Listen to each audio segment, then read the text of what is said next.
Shalom, beloved. My name is Ms. HiSmith, and I'm so glad you've decided to join me here for the APA Apology Response Series.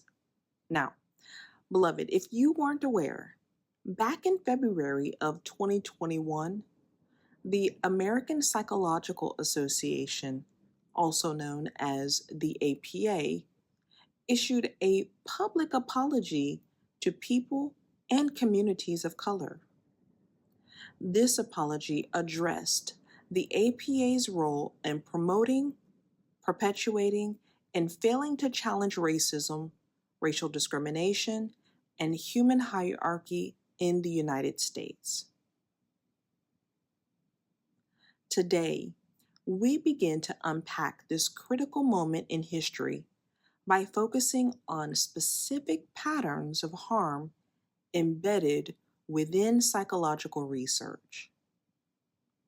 So let us begin with paragraph number 19 of the APA's statement, which reads, and I quote, "Whereas these views have often been centered in research used to advance the careers of white researchers who became experts with respect to the ethnically diverse studied group, without providing any follow-up to that community or insight into the data findings and the implications for the researched community."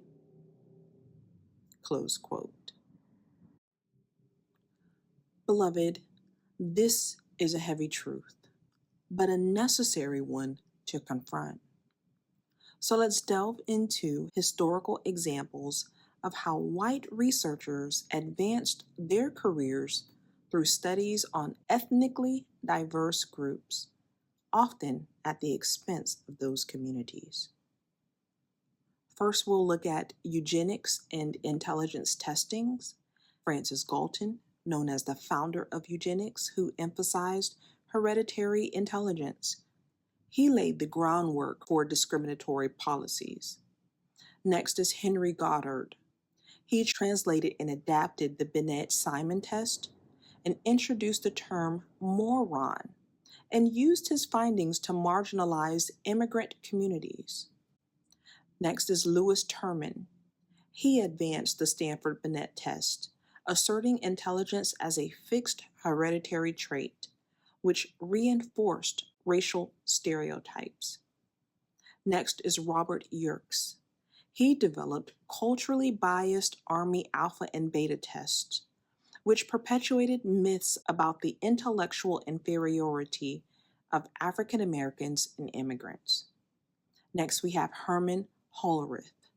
He developed census data tabulation techniques used to enforce racially discriminatory policies.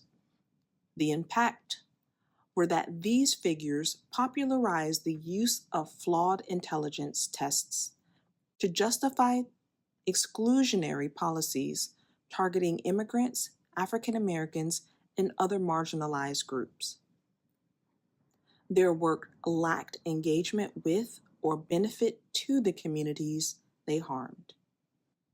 Secondly, we'll look at racial and culturally biases in research, whose key figures are William Thomas. His research on African American families perpetuated stereotypes and justified marginalization. Next is G. Stanley Hall. His early child development theories excluded minority populations, neglecting their unique experiences. Next is James McKeen Cattell, who promoted psychological testing but reinforced stereotypes without accounting for cultural diversity. Edward Thorndike advanced educational testing but failed to address socioeconomic and cultural factors. The impact are that these psychologists entrenched racial and ethnic stereotypes in academic and social policies. Their focus on theoretical advancements ignored the lived realities of the communities they studied. Number 3, The third thing we'll look at is cultural blindness and foundational psychological theories, whose key figures are Sigmund Freud. He developed psychoanalysis based on white European experiences, neglecting cultural diversity. Then we have Carl Jung, who focused on archetypes and the collective unconscious, but with limited applicability to non-Western populations. Next, we have Jean Piaget. Cognitive development theories largely excluded diverse cultural and socioeconomic context.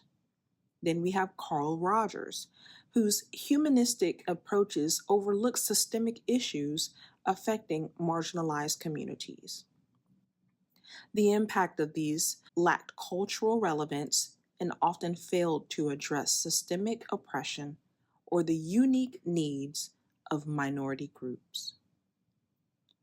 Number 4, we'll look at pioneers of progressive education and social theories who missed opportunities for inclusion. These figures are John Dewey, who advocated for progressive education but did not address the specific needs of minority communities. Edward Thorndike, who also focused on educational psychology but ignored socioeconomic disparities. Then we have Edmund James, who influenced educational policies but failed to consider their impact on minority students. The impact is that educational theories and policies often perpetuated systemic inequities by neglecting the context and needs of diverse populations. Number 5, we'll look at contributions to African and African American studies. The key figures include the following: Melville Herskovits, who studied African and Afro-American culture. His work sometimes reflected biases of the time. His impact was that his contribution highlighted African cultural influences but fell short of fully engaging with the communities studied or addressing contemporary systemic challenges as a whole. Number 6, there are questionable applications of behavioral and learning theories. The key figures are John B. Watson, whose behaviorism ignored cultural context, focusing on universal principles. B.F. Skinner, who operant conditioning theories did not consider socioeconomic or culturally influences on behavior. The impact of these theories are advanced psychology, but failed to address the cultural and systemic factors influencing behavior in minority communities. Beloved, these are just a few examples among many. The psychological field often advanced at the cost of the communities it studied. Researchers like G. Stanley Hall and James McKean Cattell focused on theories of intelligence and development while ignoring the cultural context and systemic inequities impacting people of color. Even prominent figures like Sigmund Freud and Carl Jung built their frameworks on Eurocentric ideals, neglecting the diverse lived experiences of global populations. And Francis Galton, a pioneer in psychometrics, outright endorsed eugenics, an ideology that justified heinous acts against marginalized people. What these examples reveal is a troubling pattern. Research that reaped academic accolades while leaving the communities it studied without insight, reparative action, or meaningful engagement. Beloved, what does this mean for us today? It means we must critically examine the legacies of these scholars and how their work continues to influence policies, education, and perceptions of human worth. We must demand accountability not only in recognizing past harms, but in ensuring future research centers the dignity, agency, and voices of all people, especially those historically marginalized. This is the heart of the Free Square movement.